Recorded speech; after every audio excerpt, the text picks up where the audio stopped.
Salam dan salam jumpa kembali para pemirsa Ada Jawaban TV dimanapun Bapak Ibu Saudara-saudari berada. Baiklah, sebelum merenungkan firman Tuhan, mari kita sama-sama berdoa.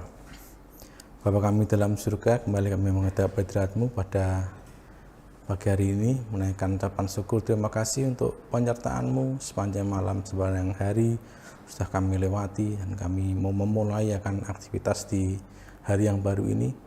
Bila sepanjang hari ini kami boleh berada dalam pimpinan-Mu, firman-Mu menguatkan setiap kami, dan sepanjang hari ini kami dalam penyertaan-Mu yang sempurna. Terima kasih Bapa, kami sambut firman-Mu penuh ucapan syukur. Dalam nama Tuhan Yesus kami berdoa. Haleluya, amin. Baik, pada hari ini saya berikan tema NTT, ya, singkatan dari nanti Tuhan tolong. Kita baca dulu di kitab Yohanes pasal yang kedua ayat 3 sampai dengan yang keempat. Ketika mereka kekurangan anggur, Ibu Yesus berkata kepadanya, mereka kehabisan anggur. Kata Yesus kepadanya, mau apakah engkau daripadaku, Ibu, saatku belum tiba. Bapak Ibu Saudara, setiap kita membaca firman dan kita renungkan, kita akan mendapat pengertian yang baru. Ya. Kita sudah sering mendengar tentang perjamuan kawin di Kana ini, ya. Tetapi ketika saya merenungkan kembali bagian demi bagian dari ayat ini, ternyata ada sesuatu yang baru yang saya dapatkan. Orang dunia boleh mengatakan, ya, bikin hidup lebih hidup. Nah, begitu juga gambaran kehadiran Yesus di dalam hidup manusia, ya. Bahkan ketika hidup terasa tanpa makna dan pengharapan, keberadaan Yesus menghadirkan makna dan sukacita yang kekal. Sebuah pesta perkawinan pada zaman Yesus adalah acara besar yang bisa memakan waktu selama 7 hari. Ya, di situ dikatakan pada hari yang ketiga mereka kehabisan anggur. Jadi masih 4 hari lagi. Ya, perjamuan dipersiapkan bagi banyak tamu yang hadir untuk merayakan hidup baru yang akan dimasuki kedua mempelai. Anggur sebagai lambang sukacita adalah unsur yang penting yang harus ada di dalam sebuah pesta waktu itu. Anggur harus disediakan dalam jumlah yang memuaskan hadirin. Memuaskan itu berarti dia minumnya tidak hanya pakai seloki, ya, kayak segelas kecil anggur perjamuan itu, tapi mungkin ya bisa pakai gelas besar, ya, kayak gelas es teh itu, seperti itu. Nah, bayangkan itu pada hari yang ketiga mereka kehabisan anggur dan itu masih 4 hari lagi. Jadi kehabisan anggur ini akan merupakan hal yang mempermalukan kedua mempelai dan tak akan terlupakan seumur hidup. Jadi akan terngiang-ngiang terus itu. Oh, kalau pesta di sana itu kehabisan anggur. Ya, mungkin karena banyaknya jumlah tamu, sebuah pesta perkawinan di Kana ini kehabisan anggur. Ibu Yesus melihat situasi kritis ini, lalu meminta Yesus untuk menolong mereka mengatasi situasi yang genting ini. Ya. Ya, ketika mereka kekurangan anggur, Ibu Yesus berkata pada Yesus, mereka kehabisan anggur. Jawaban Yesus sulit dipahami, ya, di ayat yang keempat tadi. Kata Yesus kepadanya, mau apakah engkau daripadaku, Ibu, saatku belum tiba. Bahkan di terjemahan lain, ibu ini ditulis perempuan. Ini kan sulit dipahami. Mereka sudah kondisi kritis, perlu anggur, ya, tidak seperti zaman sekarang. Kalau zaman sekarang mungkin ya tinggal telepon, butuh berapa krat, langsung datang. Nah, waktu itu ya sangat sulit karena belum ada industri sebesar sekarang. Maria mungkin mengharapkan ya agar Yesus mempergunakan situasi tersebut untuk menarik perhatian orang kepada dirinya, ya, dengan cara sedemikian rupa untuk mendukung program mesianisnya, ya, supaya orang tahu bahwa ia adalah Mesias yang dia tunggu-tunggu. Tetapi apa yang dilakukan Yesus adalah supaya ibunya tidak boleh campur tangan di dalam misinya. Jadi Maria berharap Yesus mengerjakan sesuatu supaya orang itu tertarik dan orang itu tahu bahwa Yesus itu adalah Tuhan yang berkuasa. Yesus itu adalah Mesias yang ditunggu-tunggu. Tetapi Yesus tidak melakukan. Namun Ibu Yesus tetap mempercayakan segala sesuatu pada dia. Ya. Bahkan dia meminta para pelayan untuk bekerja sama dengan Yesus. Di ayat yang kelima, tetapi Ibu Yesus berkata kepada pelayan-pelayan, "Apa yang dikatakan kepadamu, buatlah itu." Maria tidak tahu apa yang akan dilakukan Yesus. Ya, tetapi ia percaya bahwa Yesus berbelas kasihan dan akan melakukan apa yang baik. Ini menjadi pelajaran bagi kita yang percaya kepada Yesus dan sedang mengalami peristiwa yang tidak dapat kita pahami dan menggelisahkan kita. Apa yang harus kita lakukan adalah tetap percaya bahwa ia akan melakukan yang terbaik bagi umatnya. Dan terjadilah mujizat yang pertama kali dilakukan oleh Yesus, air berubah menjadi anggur. Kekhawatiran berubah menjadi kelegaan dan sukacita. Melalui mujizat tersebut, Yesus menyatakan kuasanya dan menggambarkan hadirnya kerajaan Allah di dalam hidup manusia. Melalui peristiwa itu, iman murid-muridnya pun jadi semakin dalam. Nah, itulah tujuan Allah melakukan mujizat dalam hidup manusia, yakni untuk memperbarui iman orang yang percaya kepada Dia, sehingga iman kita semakin bertumbuh. Bapak Ibu saudara Tuhan, saya percaya dan saya cukup memahami bahwa situasi pandemi ini kita banyak sekali mengalami krisis. Dari yang tadinya bekerja dapat penghasilan tetap menjadi berkurang penghasilannya. Banyak toko yang tutup, restoran tutup, artinya tidak ada pemasukan lagi. Selama 2 tahun ini pun saya juga mengalami krisis dalam hal finansial. Jadi singkat cerita, kartu kredit saya itu dipakai belanja oleh orang. Jadi awalnya mengaku dari pihak bank menawarkan sesuatu, terus tiba-tiba ada transaksi muncul, dan itu pada waktu itu sangat lumayan karena bisa untuk bayar kontrakan 2 tahun. Dalam kondisi seperti itu saya tidak bisa berbuat apa-apa karena tidak punya aset yang dijual untuk melunasi utang itu. Saya cuma berdoa kepada Tuhan, ya Tuhan, gimana ini? Kalau memang ini adalah kesalahan yang harus aku tanggung, kalau ini adalah harga yang harus saya bayar, ya kuatkan aku lah, mampukan aku untuk menghadapinya.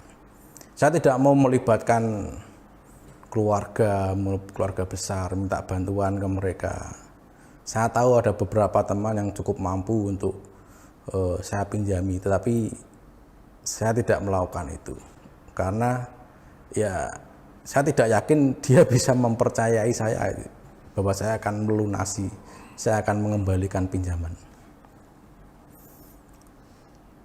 Singkat cerita, saya bergumul kepada Tuhan dan terpikirlah suatu ide. Saya melapor ke pihak berwajib waktu itu, melaporkan ada transaksi ilegal. Dari surat pengaduan itu kemudian saya bawa ke bank penerbit kartu kredit untuk diadakan penyanggahan transaksi. Tetapi sampai sekarang pun tidak ada hasilnya. Ya, saya teringat khotbahnya Ibu Gembala beberapa minggu yang lalu, berkeluh kesahlah kepada Tuhan, dan itu saya lakukan waktu itu. Pihak bank sudah melakukan investigasi, ya, dan itu sudah diketahui ternyata yang belanja memang bukan saya. Dia belanja di online sekian puluh juta, kemudian transaksinya untuk beli apa, dikirim di mana, itu dikirimkan ke saya. Saya terpikir, wah ini saya kirim aja suratnya ke dia, ya. Siapa tahu dia berbelas kasihan, kemudian mengembalikan uang itu. Waktu itu saya mendapatkan satu teguran. Saya tahu itu Tuhan Roh Kudus yang menegur saya. Loh, kok kamu kok berharapnya kepada manusia, bukan kepada Tuhan? Saya langsung madeg gitu. Nah terus gimana Tuhan?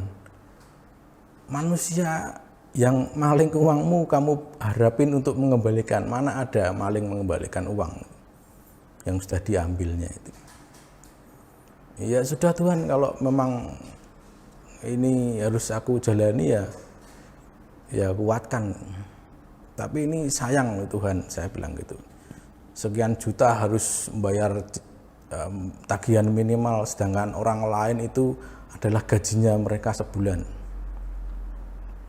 Kemudian Tuhan ingatkan lagi, loh kamu itu pengelola. Apa yang kamu dapat pakai untuk kebutuhan sehari-hari dan juga untuk membayar itu. Oh ya sudah Tuhan, kalau gitu ya sumbernya jangan dikurangi tapi ditambah gitu. Seperti itu. Kemudian tiba-tiba ya cukup memakan waktu ya, lebih dari 1,5 tahun saya mengangsur itu, dan itu kalau dikumpulin ya lumayan.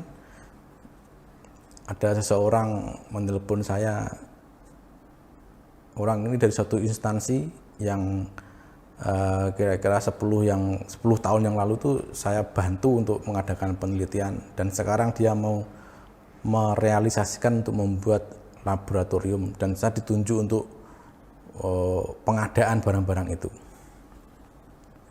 Saya katakan, oh ya bisa Pak, nekat aja saya bilang, saya bisa, dan saya dikasih 4 PO, nilainya cukup lumayan, dan saya hitung-hitung, wah Tuhan ini cukup ini untuk melunasi, bahkan lebih dari cukup, sisa 12 keranjang, bisa dikatakan seperti itu. Tapi apakah langsung selesai?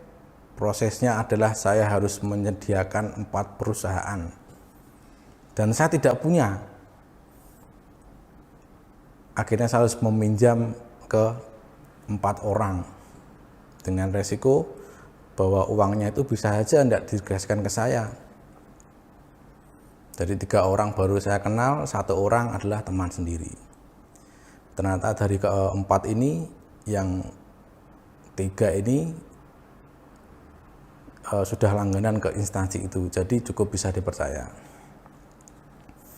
Nah, masalahnya adalah ketika mau belanja itu nggak ada modalnya, sekian ratus juta, uang dari mana gitu.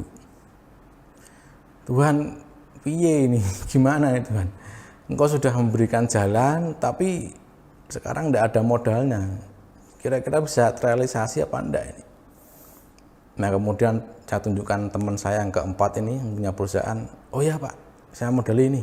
tapi nanti saya minta komisi sekian. Oh ya, enggak apa-apa. Hari gini mana ada yang memberi modal segitu besar ya tanpa jaminan. Iya. Kesepakatan, saatnya belanja. Ternyata teman saya ini juga kehabisan modal, Bapak Ibu. Ya, uang yang seharusnya dia terima dari para customer untuk dipinjamkan ke saya nggak ada. Waduh, gagal berarti ini, nggak bisa belanja ini. Waduh. Dan tidak diduga kok ternyata instansi itu mau bayar dulu. Wah, langsung puji Tuhan. Apakah sudah selesai? Belum ternyata. Ada satu persyaratan yang kurang dari tempat perusahaan teman saya ini, yaitu akte pendirian perusahaan itu tidak ada. Dan itu ternyata setelah ditanyakan ke konsultan pajak sudah dikirim 2 tahun yang lalu.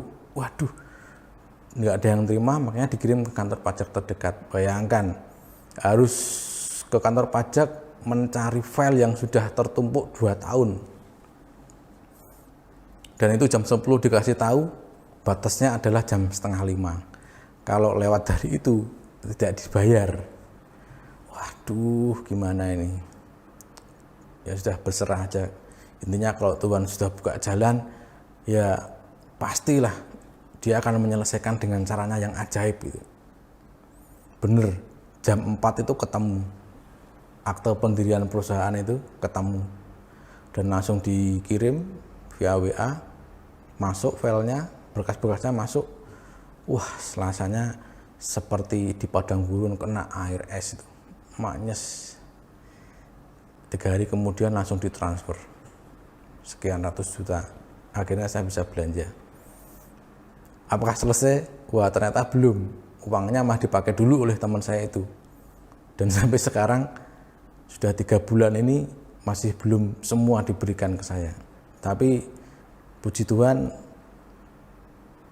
ya tagihan dari kartu kredit itu sudah terlunasi dan sudah saya tutup di bulan Maret ini. Bapak Ibu saudara Tuhan, apa yang saya alami ini mungkin Bapak Ibu juga pernah mengalami krisis ekonomi dalam keluarga. Tapi percayalah bahwa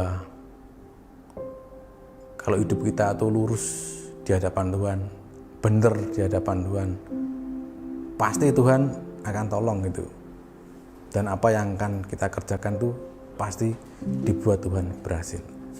Itu adalah nasihat dari ketua Kersel kami ya.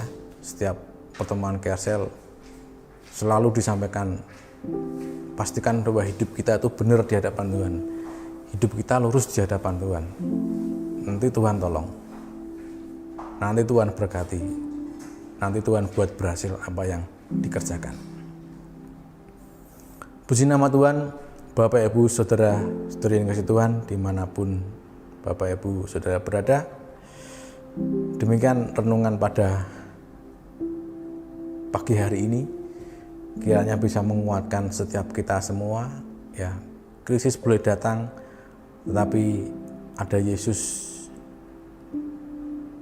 di tengah-tengah kita yang akan membuat mukjizat demi mukjizat, yang akan memberikan jalan keluar atas setiap permasalahan kepada kita.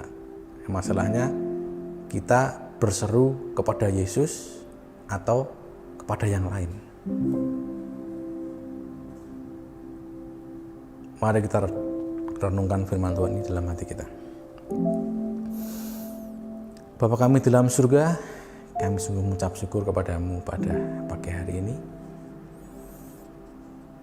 Kami bersyukur untuk setiap kejadian, setiap peristiwa yang boleh Engkau izinkan untuk kami lewati, untuk kami hadapi.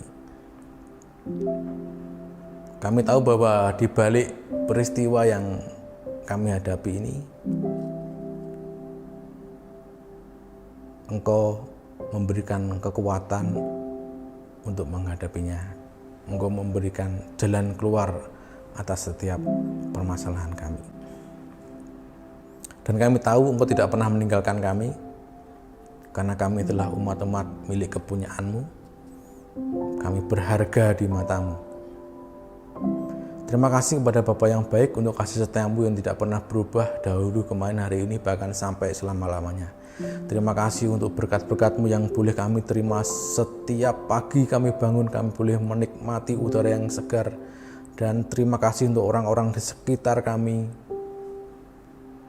suami, istri, anak, saudara, orang tua. Terima kasih untuk semuanya yang sudah Tuhan pakai